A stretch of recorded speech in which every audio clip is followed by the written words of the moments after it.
Evangelho de Lucas, capítulo 16.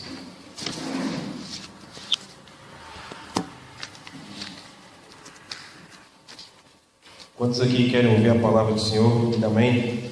Amém. Você está preparado para o que eu tenho que falar hoje? Amém? Amém. Amém, então. A palavra amém é assim seja. Então, que Deus fale aos nossos corações nessa noite. Lucas, capítulo 16. Vamos ler do versículo 19 ao versículo 31. Todos encontraram? Amém?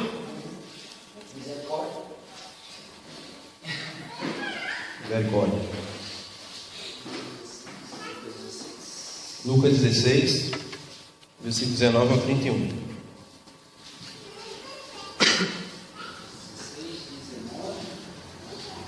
Lucas capítulo 16, versículo 19.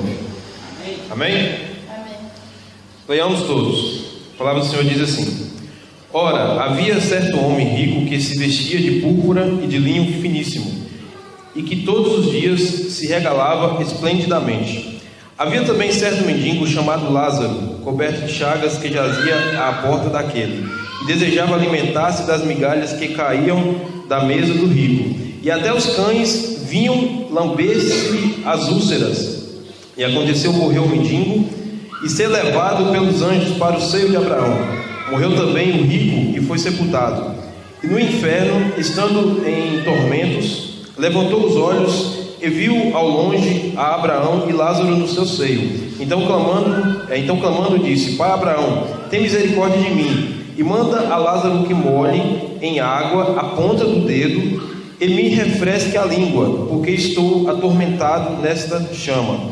Disse, porém, Abraão: Filho, lembra-te de que recebeste os teus bens em tua vida, e Lázaro igualmente os males. Agora, porém, aqui ele está consolado, tu em tormentos. E além de tudo, está posto um grande abismo entre nós e vós, de sorte que os que querem passar daqui para vós, outros não podem, nem os de lá passar para nós. Então replicou: Pai, eu te imploro que o mandes à minha casa paterna, porque tenho 5 irmãos, para que lhes dê testemunho, a fim de não virem também para este lugar de tormento. Respondeu Abraão: Eles têm Moisés e os profetas, ouçam-nos. Mas ele insistiu: Não, pai Abraão, se alguém dentre os mortos for ter com eles, arrepender-se-ão. Abraão, porém, lhe respondeu: Se não ouve a Moisés e aos profetas, tampouco se deixarão persuadir, ainda que ressuscite alguém dentre os mortos. Irmãos, o assunto, a mensagem que eu tenho para falar nessa noite é uma mensagem que não é muito popular, é uma mensagem assim que não agrada muitas pessoas, é uma mensagem que muitos e muitos pregadores não querem pregar e muitas pessoas não querem ouvir. Nessa noite eu queria falar com vocês sobre o inferno. É isso aí, vamos falar sobre o inferno hoje, Irmãos, o tema da minha mensagem nessa noite é a realidade do inferno à luz da Bíblia. A realidade do inferno à luz da Bíblia. Esse tema da mensagem eu coloquei de propósito, foi proposital. A realidade do inferno. Por que foi proposital? Porque o inferno, ele é real. O inferno, ele existe. E nessa noite nós vamos aprender algumas lições a respeito do inferno, a respeito da vida após morte, E, irmãos, é um assunto que muitas pessoas, muitos pregadores não querem falar. Hoje é difícil você ver igrejas falando sobre o inferno. Deixa eu fazer uma pergunta. Qual foi a última vez que você ouviu alguém falar sobre o inferno? Uma mensagem, uma pregação sobre o inferno? Ou posso fazer outra pergunta. Você já ouviu alguma mensagem sobre o inferno? Por isso que nós devemos falar sobre esse assunto. Não vou dizer todas as igrejas, irmãos, mas a maioria das igrejas estão pregando um evangelho triunfalista, um evangelho egocêntrico, Estão pregando aquilo, não aquilo que o povo precisa ouvir, mas aquilo que o povo quer ouvir. A teologia da prosperidade está aí como prova disso, né? O que muitos pregadores ensinam hoje? Quais mensagens você vê, na maioria das vezes, nos púlpitos de hoje? Vem para Jesus, que você vai ser rico. Vem para Jesus, que você vai ter casa. Vem para Jesus, que você vai ter dinheiro. Vem para Jesus, que você vai ter sucesso. Vem para Jesus, que você não vai ficar doente, né? Doente é coisa do diabo, crente não pode ficar doente. Você já viu gente falando assim? Pois é, irmãos. E mensagens tão importantes que, como, por exemplo, a volta de Cristo, mensagens que falam sobre o pecado, mensagens que falam sobre o arrependimento, mensagens que falam sobre o céu, mensagens que falam sobre o inferno, né, que é o que vamos falar nessa noite, não está sendo pregado nas igrejas. Então, irmãos, nós precisamos falar desse assunto. Por quê? Porque esse é um tema que envolve o destino da nossa alma. Então, é muito importante nós falarmos sobre isso. Então, nessa noite, eu gostaria de pedir aos irmãos, eu sei que vai ter coisas aqui que eu vou falar que é um pouquinho complicado de entender, mas eu gostaria de pedir a sua atenção, né, sobre o que eu vou falar nessa noite, para você entender o contexto sobre o assunto. Amém? Então, eu gostaria de começar falando sobre algumas religiões que não acreditam no inferno, tá? Nós vamos falar sobre algumas religiões que não acreditam no inferno e depois nós voltamos para o texto. Então, a primeira religião que não acredita no inferno, por incrível que pareça, o cristianismo. Mas calma lá, não são todos os cristãos, mas são alguns cristãos que não acreditam no inferno. Por incrível que pareça, irmãos, tem evangélico que não acredita que o inferno existe.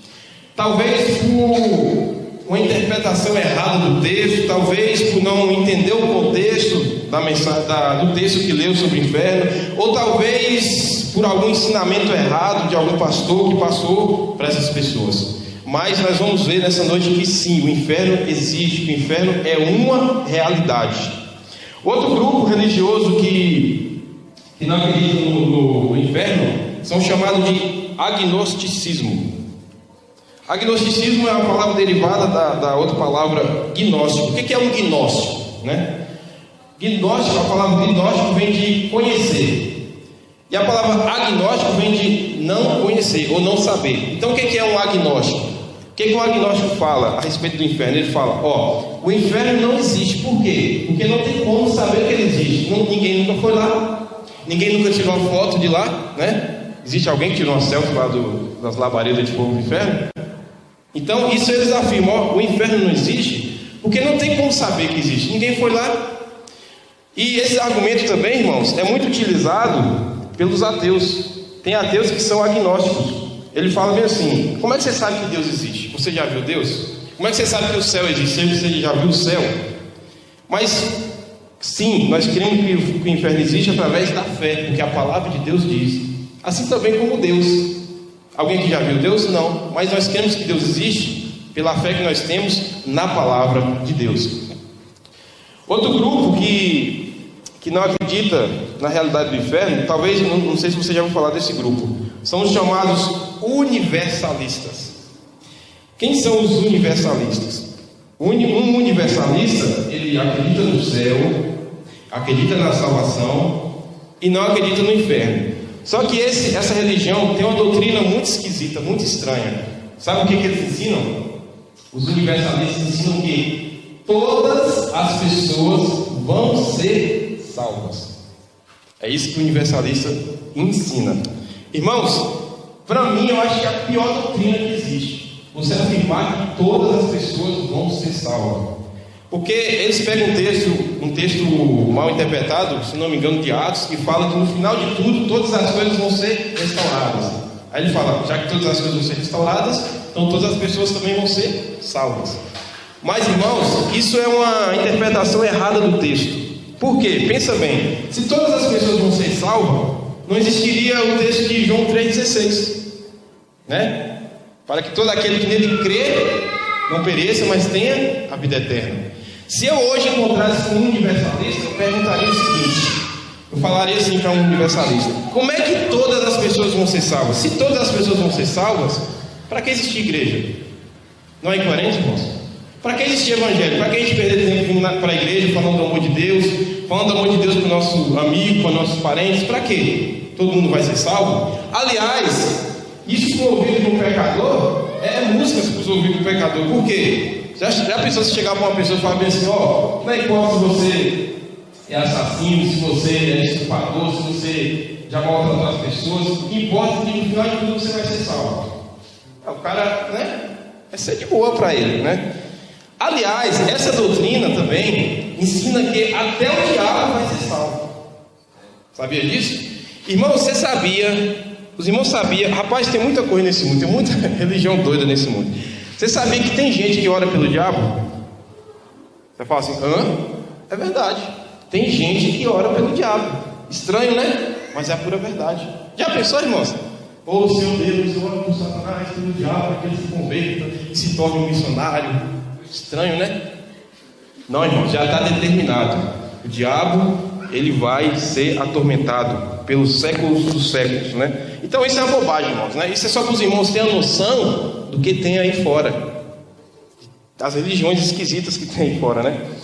Existe também uma quarta religião, que eu acho que os irmãos já devem ter ouvido falar sobre essa religião. São os aniquilacionistas, né? O que é aniquilacionista? Aniquilacionista vem de quê essa palavra? Vem de aniquilar. Aniquilar o quê? Reduzir a nada, né? Destruir ao ponto de não ficar nada, né?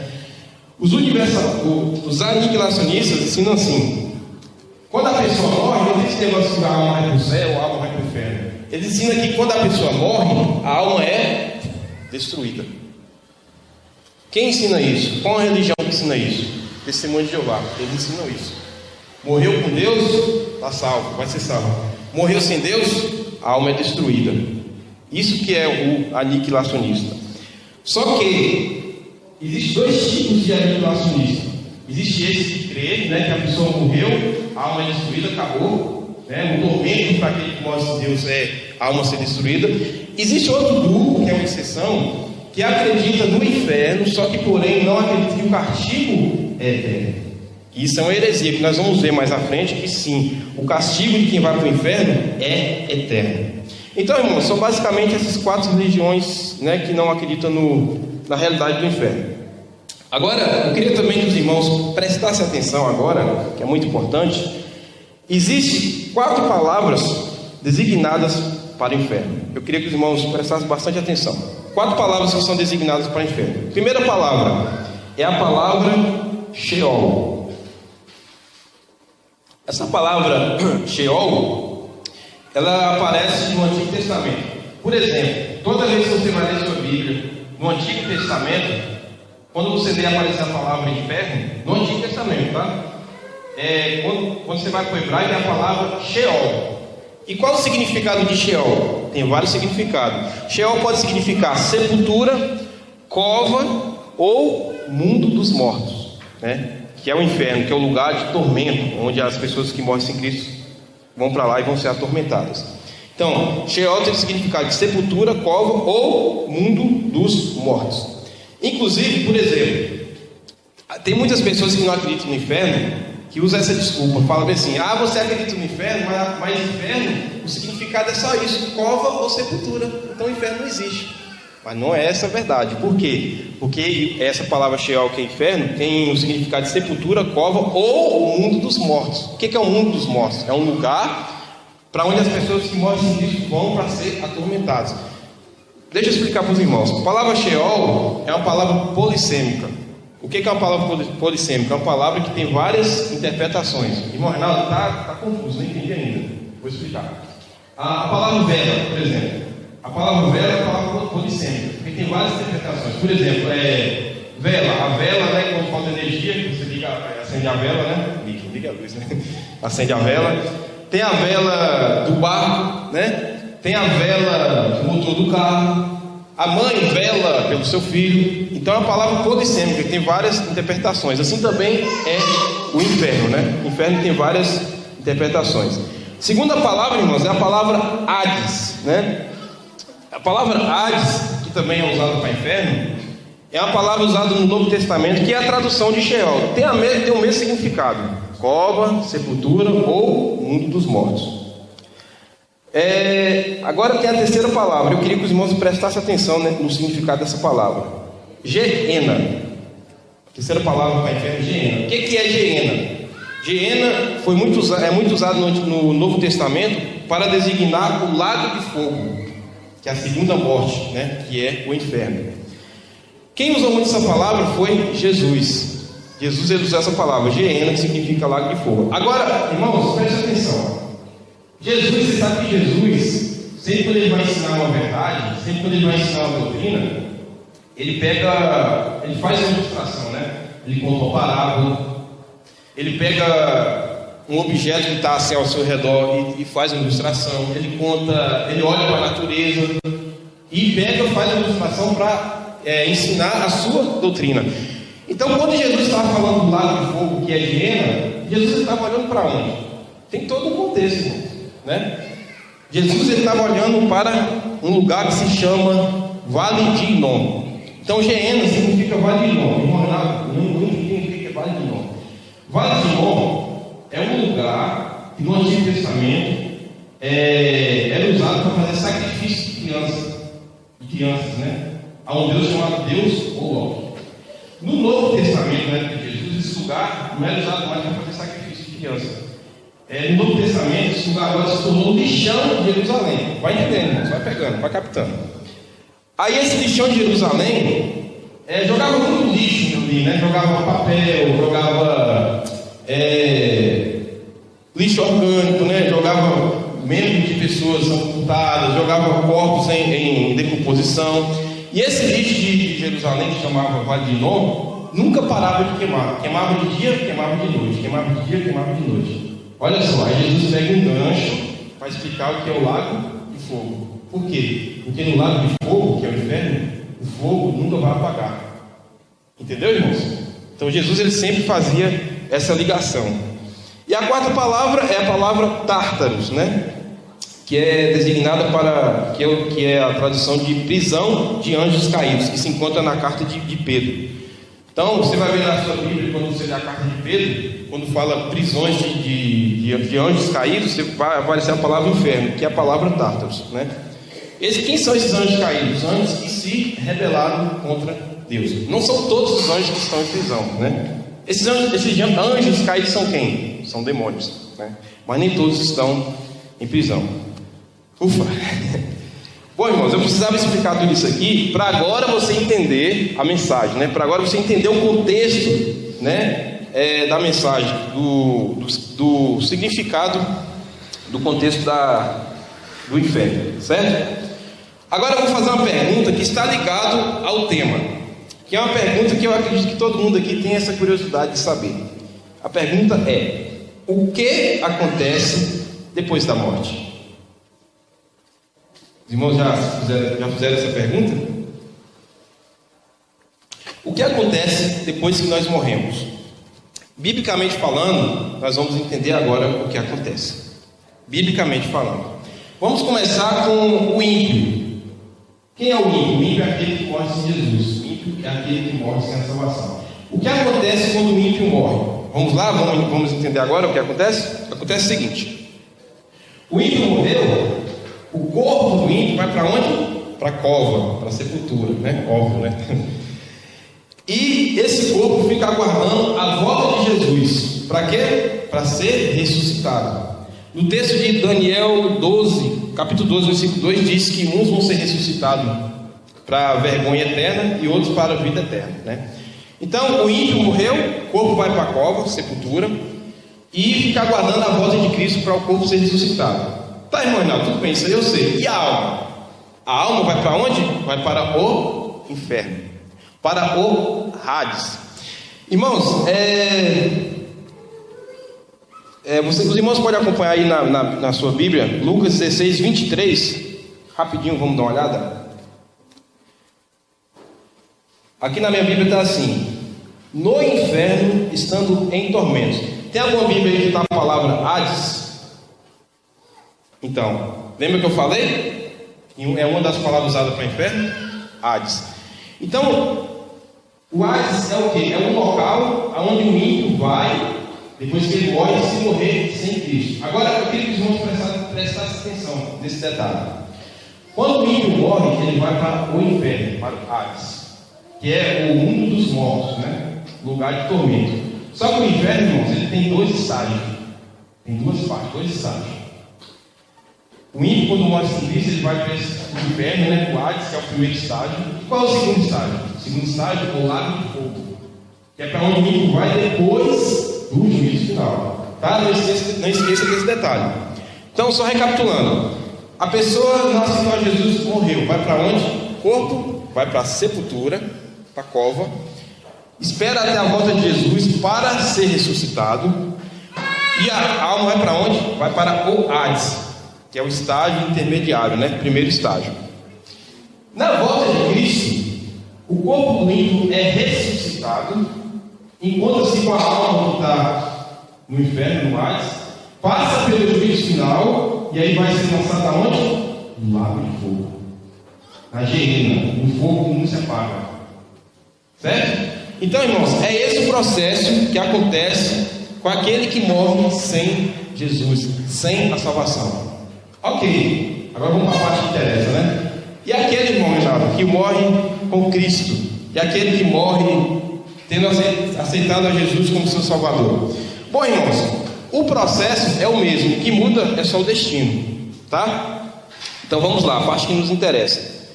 O que acontece depois que nós morremos, né, nós que aceitamos a Cristo como nosso Salvador? O processo é o mesmo. Morremos, o corpo vai para a sepultura, tá? E fica aguardando também a volta de Jesus para ser ressuscitado. Isso é, se Jesus voltar, nós estando vivos, nós vamos ser o quê? Arrebatados, né? Mas, se Jesus voltar e nós estivermos mortos, o nosso corpo vai ser ressuscitado. Então, o corpo vai para a sepultura e fica aguardando a volta de Cristo para ser ressuscitado. Tá, e a alma vai para onde? A alma vai para o paraíso, para o céu. E a prova bíblica? A prova bíblica, Lucas capítulo 23, versículo 42 e 43. Ladrão na cruz. Se os irmãos quiserem conferir. Lucas capítulo 23, versículo 42 e 43.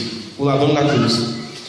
O ladrão na cruz, bom, a gente fala ladrão, irmãos, mas na verdade é o ex-ladrão, né? Porque ele já não era mais ladrão.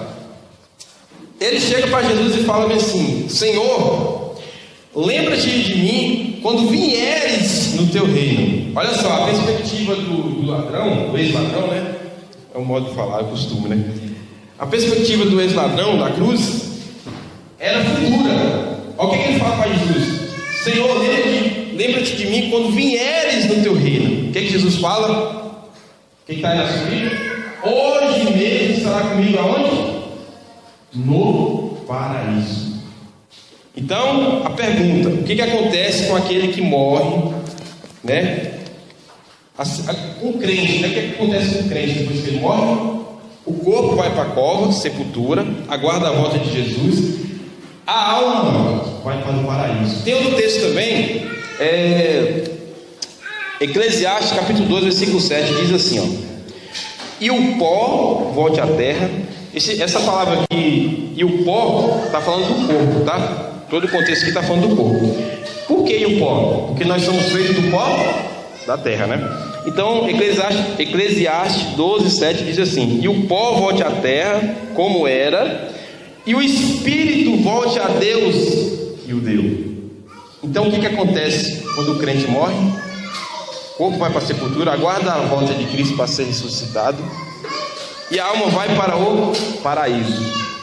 Quando Jesus volta, o corpo do justo, do crente, é ressuscitado, se encontra com a alma que está no paraíso, e aí agora vai viver a vida eterna na presença de Deus, na presença de Jesus. Posso ouvir um amém, irmãos? É isso que vai acontecer com a gente.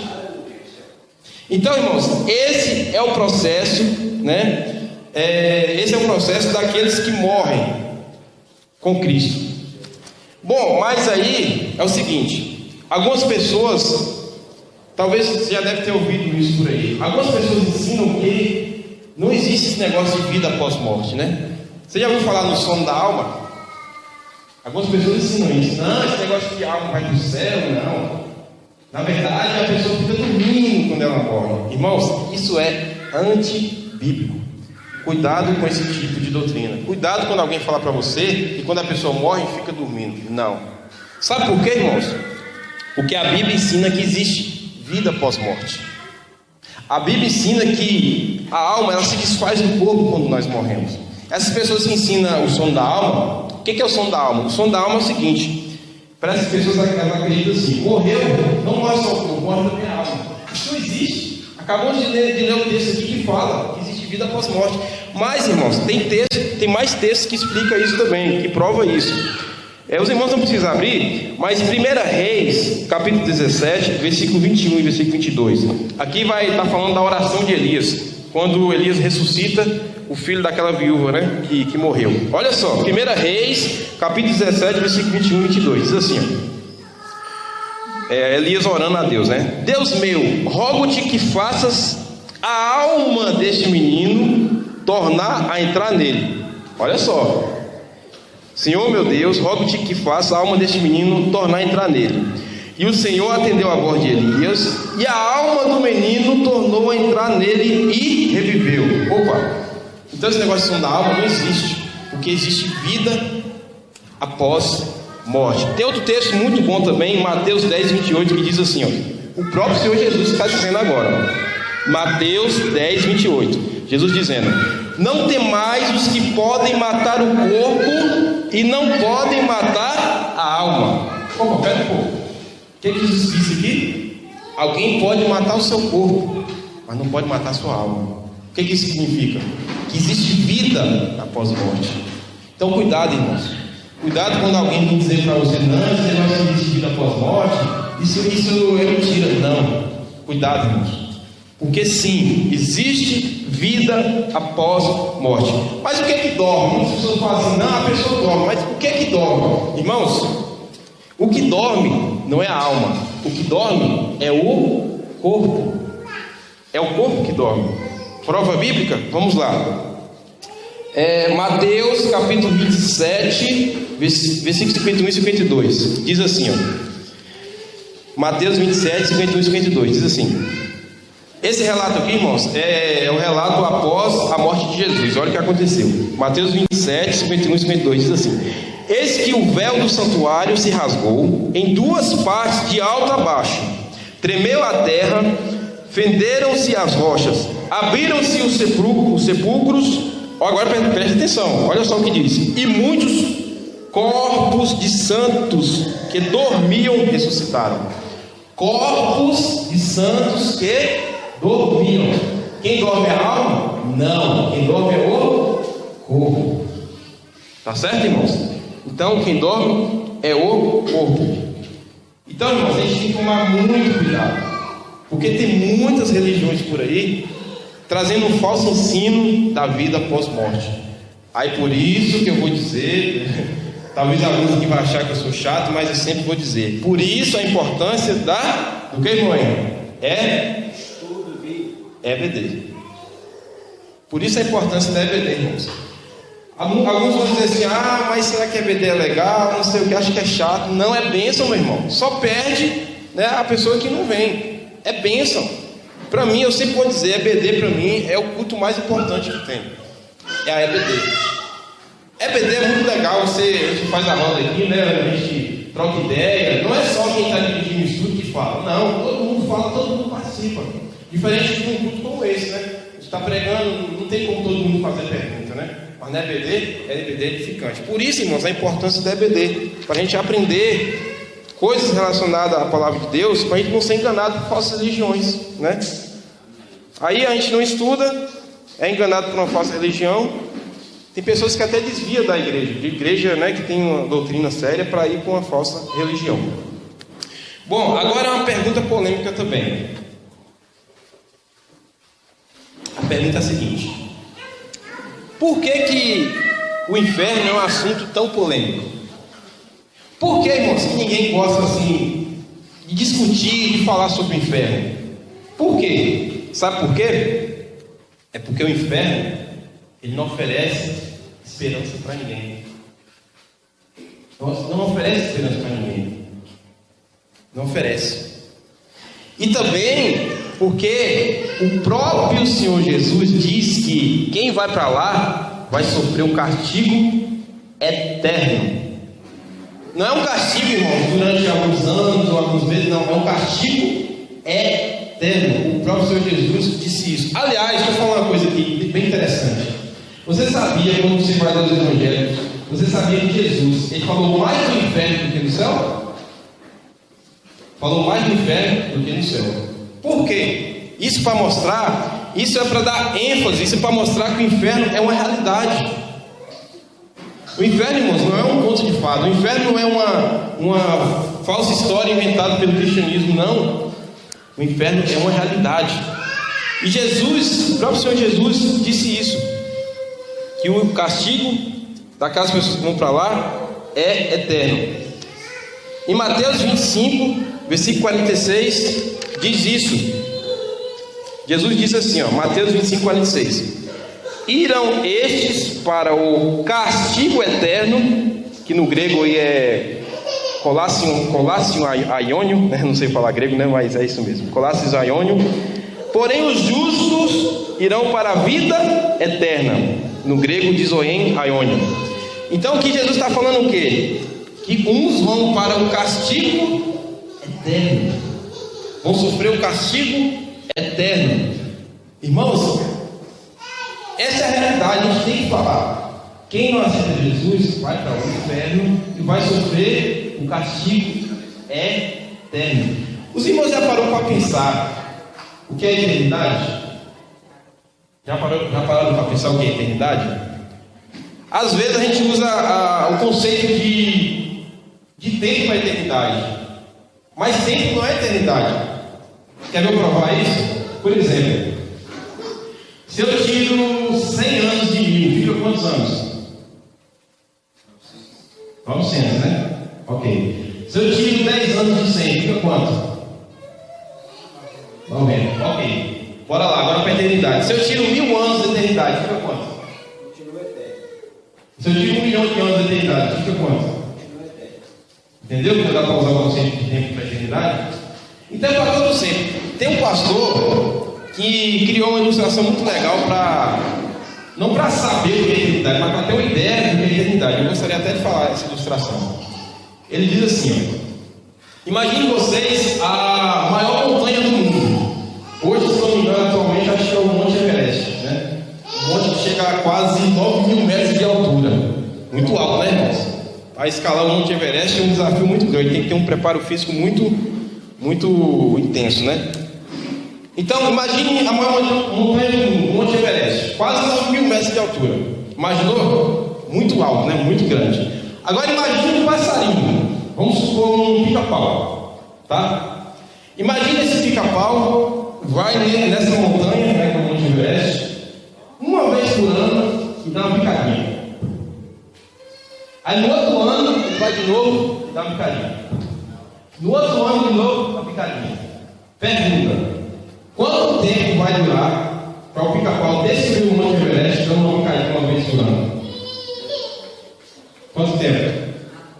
Aí eles mandavam assim: bilhões e bilhões de anos. Pois é, presta atenção. Quando o pica-pau descer o Monte Everest, a eternidade nem vai ter começado. Chegou aí? Deu para entender agora o que é eternidade? Aliás, para ter uma ideia, né? Não dá para entender o que é eternidade. Então, irmãos, é para todo sempre. Gente, às vezes a gente fala isso, mas é muito sério, gente. Quem ir para o inferno vai sofrer o castigo eterno. Eterno. Bom, agora a gente também pode ser surpreendido. Nós falamos sobre este assunto. Alguém de outra religião pode falar para você assim, para qualquer um de nós, pode chegar e falar assim: tá, beleza, bom, eu quero fazer uma pergunta hipotética. Vem cá. Tá, você falou que o inferno existe, que quem nascer de Jesus vai para lá e vai sofrer o castigo eterno, mas eu vou fazer uma pergunta. Ok, suponhamos que existe uma pessoa nasceu, cresceu, ouviu o Evangelho e não quis de jeito nenhum aceitar Jesus. Não quis de jeito nenhum. Aí essa pessoa viveu 80 anos e morreu com 80 anos. Morreu sem aceitar Jesus, foi para o inferno. Não seria justo essa pessoa sofrer o castigo do inferno só 80 anos? Por que tem que ser eternidade? Se ela viveu só 80 anos, o castigo não deveria ser só 80 anos? E aí, irmãos? A gente pode ser surpreendido, irmãos. Por isso que eu falo, temos que estudar a palavra de Deus. Então, alguém pode fazer e faz essas perguntas. Geralmente, testemunho de Jeová que gosta de fazer essas perguntas, né? Mas peraí, se a pessoa viveu 80 anos, não deveria só sofrer o castigo do inferno só 80 anos? Resposta? Não. Tem que ser a eternidade. Por quê? Porque Jesus falou que é a eternidade, irmãos. Se Jesus falou, por que nós vamos questionar? Uma coisa, irmão, nós temos que entender. Os propósitos, os critérios de Deus não são os nossos. Se Deus falou que é para sempre e acabou, ponto final. O problema hoje é que tem muitas religiões, tem muitas pessoas querendo questionar Deus. Ó Deus, por que isso? Por que aquilo? Por que aquilo outro? Irmãos, tem coisa que a palavra de Deus não vai nos revelar. Tem coisa que é um mistério, né? Tem coisa que a Bíblia não vai revelar para a gente. E a gente tem que se humilhar diante de Deus, né? Humildemente falar ao Senhor, aqui eu não entendo, então eu paro por aqui. Porque Deus é soberano. Realmente, irmãos, por que tem que ser a eternidade? É difícil de aceitar? Mas tem coisa que a gente não consegue compreender. Só aceitar pela fé. Por exemplo, quer ver uma coisa que dá um nó na cabeça da gente, que deixa a gente doido? Quer ver só? Deus é eterno, sim ou não? Sim ou não? Sim. Ele é eterno. Deus ele nunca teve princípio. É eterno para trás, é eterno para frente. Nunca foi criado. A nossa mente humana é forçada a entender que tudo tem um princípio. É ou não é? Eu e você tivemos um princípio, nós fomos criados. Esse microfone foi feito, teve um princípio. Essa igreja foi feita. E Deus? Aí você para assim para pensar, mas como? Um Deus que sempre existiu, nunca teve um princípio. A mente fica forçando, né? A querer entender como que isso. Como é que eu entendo isso? A gente não entende. Aceita pela fé. Quer ver só outra coisa que a nossa mente não consegue compreender? Jesus Cristo. Jesus Cristo, ao mesmo tempo que ele é homem, ele também é Deus. Você sabia que tem muitos crentes que não acreditam nisso, que Jesus é Deus? Que é outra heresia, tamanho absurda. Jesus é Deus, irmão. Como é que você fala isso, irmão? Reinaldo. Desde João 1. No princípio era o verbo estava com Deus, o verbo era. Não quero ouvir, era. Então Jesus é Deus. Mas pera um pouco. Mas como é que pode um homem ser, ao mesmo tempo ser homem e ser também Deus? Eu não lembro a passagem que fala, irmãos, mas tem uma passagem que fala que os céus dos céus não conseguem conter Deus. Tem essa passagem, só não lembro onde está. Agora pensa aí, os céus dos céus, o universo não consegue conter Deus, mas Deus habitando no corpo humano. Ao mesmo tempo que Jesus sendo homem, ele também sendo Deus. Irmão, não, como é que eu entendo isso? A gente não entende. A gente aceita pela. E eu poderia usar vários exemplos. Outro exemplo: Trindade. A Bíblia fala que existe só um Deus. Deuteronômio, capítulo 6, se não me engano. Ouve, ó Israel, o Senhor teu Deus é o único Deus. Só existe um Deus, único.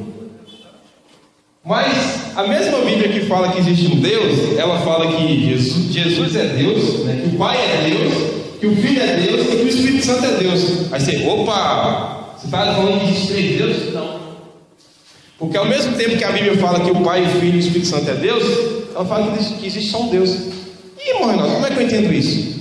A gente não entende, pela fé. Um exemplo para simplificar que eu poderia usar é o ovo. O ovo ele é uma unidade composta. Ele é único, formado por 3 partes: casca, gema e plasma, né? Os 3 formam 3 e 1. Triângulo, né? 3 lados, 3 e 1. Sei lá, deixa eu ver aqui. Tempo é formado o quê? Passado, presente e futuro. 3 e 1. Espaço formado por largura, altura, profundidade. 3 e 1. Assim também é Deus. Deus é 3 e 1. Uma coisa, irmãos, vou falar com os irmãos aqui, quem não pode confundir, é que Deus, que Jesus, ele não é, como é que eu posso dizer? Ele é o mesmo Deus que o Pai. Deus, assim, Deus, ele é um.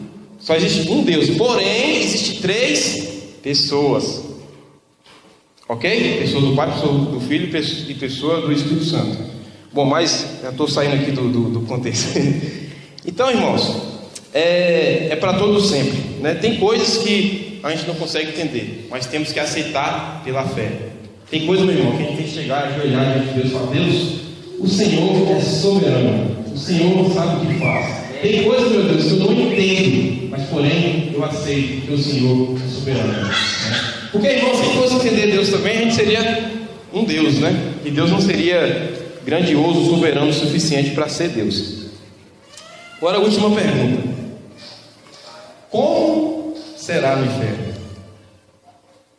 Os irmãos já fizeram essa pergunta: como será no inferno? Vamos lá. Bom, primeiro, né, nós vimos aqui, o inferno é um lugar de castigo eterno. Quem vai para o inferno, meu irmão, vai sofrer por toda a eternidade, para sempre, sempre, sempre, sempre. Segundo, o inferno, primeiro, o inferno é um lugar de tormentos. Se você quiser conferir, está em Lucas 16, versículo 23. Vamos ler todo mundo junto? Lucas 16, 23. Diz assim, ó: no inferno, estando em tormentos, levantou os olhos e viu de longe a Abraão e Lázaro no seu seio. Vou frisar aqui a parte A. No inferno, estando em tormentos. Pastor, eu estava ouvindo uma pregação, e um detalhe aqui que Lucas 16, 23. Diz que no inferno o rico estava em tormentos.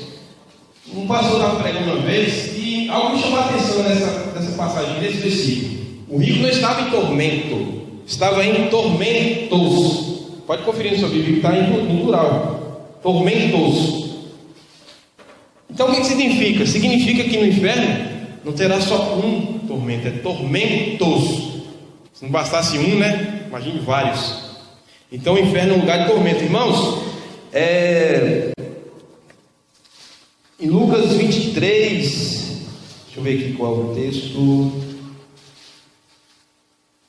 Bom, eu não lembro aqui o versículo, mas assim, versículo 24, diz assim, ó: então clamando diz: Pai Abraão, tem misericórdia de mim, e manda a Lázaro que molhe em água a ponta do dedo e me refresque a língua, porque estou atormentado nesta chama.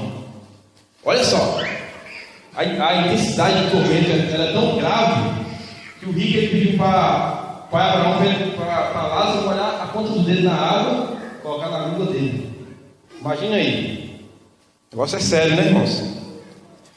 Segundo lugar, a Bíblia diz que o inferno é um lugar de choro e ranger de dentes. Está lá em Mateus capítulo 3, versículo 41 e 42. Olha só, choro e ranger de dentes. Choro, tristeza. Bom, choro também é sinônimo de alegria, né? Mas ninguém vai estar alegre no inferno, né? Então, choro, tristeza e ranger de dentes. Eu acredito que esse ranger de dentes é tamanha a agonia, tamanha a dor, tamanho o tormento que a pessoa está, que chega a ranger os dentes, né? Então, irmãos, olha só, um lugar de choro e ranger de dentes. Terceiro, o inferno é um lugar onde a memória não será esquecida, não será apagada. Está em Lucas 16, 25, que diz assim, ó: disse, porém, Abraão: filho, lembra-te. Então a memória não vai ser apagada. Pensa aí, irmãos, a pessoa que sempre ouviu o Evangelho, o pastor que sempre pregou o Evangelho para uma pessoa, ou até mesmo você que pregou o Evangelho para uma pessoa, a pessoa não é a hora ainda de aceitar Jesus, não quero aceitar Jesus, não é a hora ainda, chega amanhã por fora. Não aceitou. Foi para onde? Aonde? Inferno. A memória dela não vai ser esquecida. Ela fala: meu Deus, o pastor pregou para mim, aquele amigo meu pregou para mim. Vai lembrar. E eu acredito que esse vai ser um dos tormentos, lembrar de que teve a oportunidade de aceitar Jesus, ter a salvação e não aceitou. A memória não vai ser apagada. Quarto lugar, o inferno é um lugar da total ausência de Deus. Esse texto está lá em 2 Tessalonicenses capítulo 1, capítulo 1, versículo 9. Um lugar de total ausência da presença de Deus. Já pensou, irmãos? Total ausência da presença de Deus. Lá não vai ter misericórdia. Foi como eu falei aqui, por que o inferno, por que esse assunto é tão polêmico? Por que ninguém gosta de falar sobre o inferno, não gosta de ouvir? Porque o inferno não oferece esperança para ninguém. Não haverá esperança. Tem até uma frase aí, não sei se é de um filósofo, que fala assim: ao entrar no inferno, deixa a esperança do lado de fora. Não tem esperança. A pessoa, irmão, se estiver lá, a pessoa clamar: Deus, eu agora acredito que isso existe, Deus, estou arrependido. Não vai funcionar, não vai adiantar. Perdão, Senhor, eu agora estou arrependido. Não adianta. Não haverá esperança no inferno. Então é sério, irmãos, é muito sério isso. Quinto, o inferno é um lugar onde não haverá Deus. Não haverá Deus no inferno. Então, muitos ateus que diz que esse negócio de Deus, de Bíblia, isso aí é uma palhaçada, né? Eu não acredito em Deus. No momento que pisar o pé lá, agora a gente vai em Deus na hora. E rapaz, não é que existe mesmo? Agora é tarde. Não tem ateu no inferno, né? Então, eu fico pensando assim, irmãos. Muitas pessoas não acreditam no inferno, né? Eu te pergunto, vale a pena arriscar a sua vida eterna por um palpite errado? Vale a pena? Isso é muito sério, irmãos. Isso é muito, muito, muito sério. Irmãos, com tudo isso eu digo o seguinte: qual é o nosso papel como cristão diante dessa realidade? O que nós devemos fazer? Nós devemos alertar as pessoas que não conhecem Jesus Cristo. Nós devemos, irmãos, falar de Jesus para as pessoas. Irmãos, tem uma pesquisa que diz que no mundo inteiro, morrem aproximadamente 180 pessoas por minuto. Entendeu? Vou repetir. No mundo, segundo as pesquisas, diz que morrem 180 pessoas por minuto. E por segundo, irmão Reinaldo? 3 pessoas. Enquanto eu estou aqui falando, andei, dei 2 passos aqui e já morreu 3. Mas a pergunta é: e essas pessoas que estão morrendo, estão indo para onde? Para o céu ou para o inferno? Irmãos, toda vez que tem velório, principalmente quando é um velório aqui próximo, eu sempre converso com minha esposa. A gente fala assim: poxa vida, a família ali perdeu um ente querido. É doído, é uma tristeza muito profunda, né? Minha esposa comenta, eu sempre falo assim: é triste. É triste. Mas sabe o que é mais triste ainda? É saber que aquela pessoa morreu sem Jesus. Entendeu, irmãos? Mais triste ainda é saber que aquela pessoa morreu sem Cristo. Isso aqui é triste. Então, irmãos, nosso papel como cristão, o que nós devemos fazer? Devemos falar do Evangelho para as pessoas. Devemos falar de Jesus para as pessoas. Esse assunto aqui nós devemos falar também. Mas também não é assim, já é direto ao ponto. Se você aceitar Jesus, vai para o inferno. Não é assim. Ora a Deus, a gente tem que orar a Deus, falar: Deus, me dá sabedoria, Espírito Santo. Como que eu vou falar para aquela pessoa que, se ela não aceitar Jesus, ela vai ser condenada? Precisamos, irmãos, falar do amor de Deus. Precisamos falar dessa realidade. Precisamos falar do inferno. E também precisamos falar da salvação. Irmãos, quando a gente fala isso aqui, sobre esse assunto, às vezes vem na nossa memória o quê? Lógico, é um descrente, né? A pessoa que não conhece Jesus. Um de fora, mas pode ser alguém da nossa família. Já pode pensar nisso? Então, eu volto a repetir.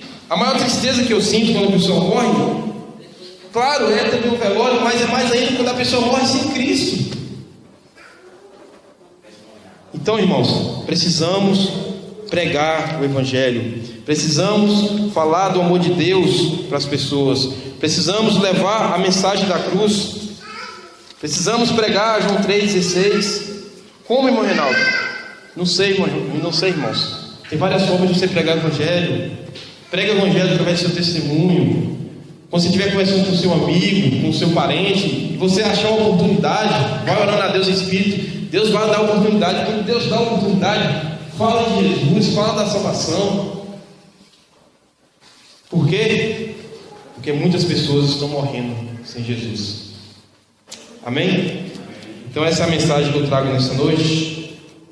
Que Deus possa estar assim abençoando a vida dos irmãos e que possamos falar do amor de Deus para as pessoas, para que elas se arrependam, se convertam a Cristo Jesus e não vão para esse lugar.